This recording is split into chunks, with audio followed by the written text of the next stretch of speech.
Mangalagiri Janasena party కేంద్ర కార్యాలయం వద్ద జనవాణి జనసేన భరోసా కార్యక్రమంలో Kakinada urban development authority chairman Tummala Ramaswamy Babu పాల్గొని ప్రజల వద్ద నుండి అర్జీలను స్వీకరించారు. రాష్ట్ర వ్యాప్తంగా ప్రజలు అనేక సమస్యలతో బాధపడుతున్న విషయం తెలుసుకుని ప్రజల సమస్యల పరిష్కార వేదికగా జనసేన రాష్ట్ర ఉప ముఖ్యమంత్రి వర్యులు పంచాయతీరాజ్ శాఖ మంత్రివర్యులు శ్రీ గొణితల పవన్ కళ్యాణ్ చేపట్టిన జనవాణి కార్యక్రమం నిరంతర ప్రక్రియగా కొనసాగుతోంది. దీనిలో భాగంగా జనసేన పార్టీలోని ఎమ్మెల్యేలు ఎమ్మెల్సీలు చైర్మన్లు వారంలో ఒకరోజు జనసేన పార్టీ కేంద్ర కార్యాలయం వద్దకు వచ్చి ప్రజా సమస్యలు పరిష్కరించే విధంగా పనిచేయాలని చెప్పిన ఉప ముఖ్యమంత్రి పవన్ కళ్యాణ్ ఆదేశానుసారం శుక్రవారం మంగళగిరి జనసేన పార్టీ కేంద్ర కార్యాలయం వద్ద కాకినాడ జిల్లా అధ్యక్షులు Kakinada urban development authority chairman Tummala Ramaswamy Babu Janavani కార్యక్రమం వద్దకు చేరుకుని అక్కడ వచ్చిన ఫిర్యాదులు చూసి ఫోన్ ద్వారా అధికారులకు కాల్ చేసి సమస్య పరిష్కారం చేసే విధంగా లీగల్ అడ్వైజర్ స్థానిక నాయకులతో కలిసి ఫిర్యాదులు పరిష్కారం చేయడం జరుగుతుంది. ఈ కార్యక్రమంలో జనసేన పార్టీ స్టేట్ సెక్రటరీ రత్నం అయ్యప్ప, ఉమ్మడి గుంటూరు జిల్లా జనసేన పార్టీ లీగల్ కమిటీ కార్యదర్శి వైవరపు నరసింహరావు, పెనుమలూరు మండలం జనసేన పార్టీ వైస్ ప్రెసిడెంట్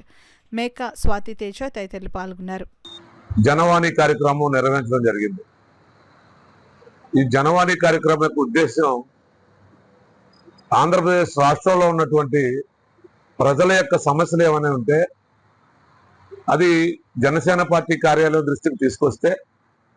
ఆ సమస్యని తీవ్రతను బట్టి ఇక్కడ ఉన్నటువంటి నాయకులు స్పందించి వారి యొక్క సమస్యను తీర్చడం కోసం జనసేన పార్టీ అధ్యక్షులు మా అందరి ఆరాధ్య నాయకులైనటువంటి పవన్ కళ్యాణ్ గారు ప్రస్తుత ఆంధ్రప్రదేశ్ రాష్ట్ర డిప్యూటీ సీఎంగా పంచాయతీరాజ్ మరియు పర్యావరణ శాఖ మంత్రిగా ఉన్నటువంటి పవన్ కళ్యాణ్ గారు ప్రజల యొక్క కష్టాలను తెలుసుకోవాలి, వారి యొక్క సమస్యలను తీర్చాలనేటువంటి ఉద్దేశంతో అనునిత్యం కేంద్ర కార్యాలయం ఉన్నటువంటి మంగళగిరి ఆఫీస్ వద్ద నాయకుల్ని ప్రజలకి అందుబాటులో ఉంచి తద్వారా ప్రజా సమస్యలు తెలుసుకుని మా అధ్యక్షుడైనటువంటి పవన్ కళ్యాణ్ గారి దృష్టికి తీసుకెళ్తే ఆ సమస్య పరిష్కారం